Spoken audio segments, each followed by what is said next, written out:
Marie-Vonne Michel, bonjour. Bonjour. Merci d'avoir accepté cette rencontre pour le site de l'antenne clinique Brest-Quimper. Vous êtes psychologue et vous avez accepté de répondre à notre question qui est celle-ci.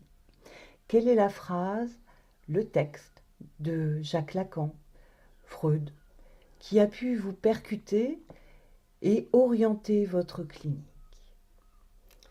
Eh bien, pour répondre à votre question, je me suis tout d'abord dit qu'il y a eu plusieurs phrases qui m'ont percuté, notamment chez Jacques Lacan.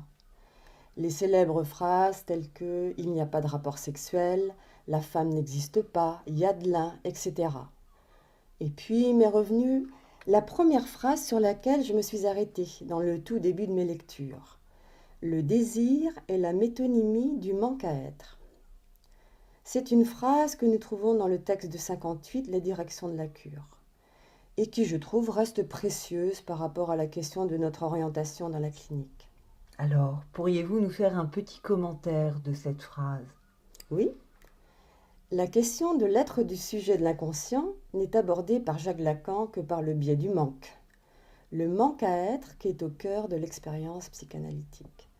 Il structure le désir chez l'être parlant. Cette opération signifiante n'advient que si le sujet consent à une perte. La livre de chair dans ce texte, ce sera plus tard l'objet petit a. Un vide est créé qui ouvre au fantasme. Le désir est articulé à la demande qui, elle, n'est d'aucun besoin.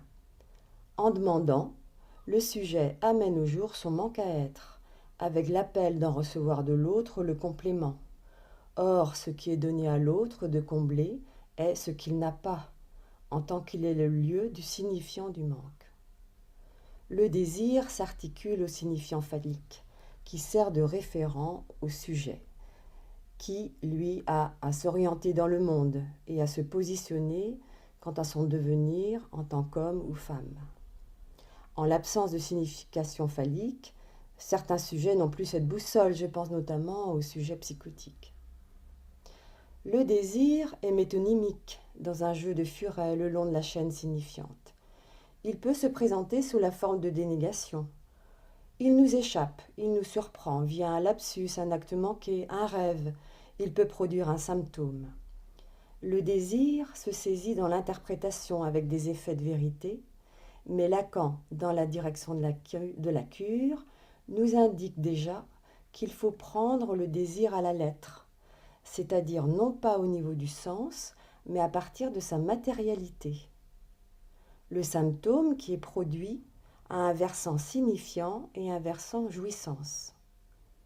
L'être parlant dépend de la structure du langage, qui découpe le corps. L'hystérique nous le témoigne bien. Il est aussi la cisaille de l'âme pour le sujet obsessionnel avec l'embarras de sa pensée.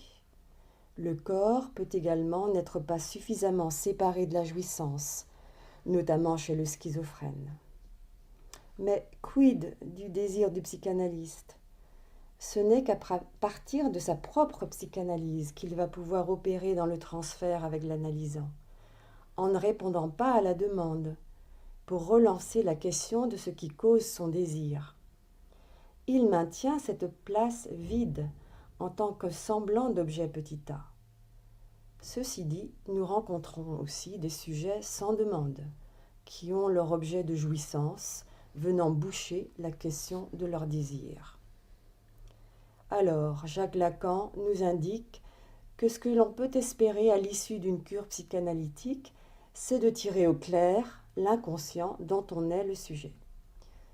Jacques-Alain Miller, dans un article de Mental numéro 26, Lire un symptôme, propose qu'une psychanalyse peut être menée au-delà des effets de vérité à partir du déchiffrage du symptôme, pour lire la partie écrite du symptôme, c'est-à-dire ce qu'il recèle de non-sens. Je vous livre sa phrase. Certes, pour traiter le symptôme, il faut bien en passer par la dialectique mouvante du désir, mais il faut aussi se déprendre des mirages de la vérité que ce déchiffrage vous apporte et viser, au-delà de la fixité de la jouissance, l'opacité du réel. Voilà, c'est une direction qui nous maintient au travail. Merci Marie-Vonne Michel.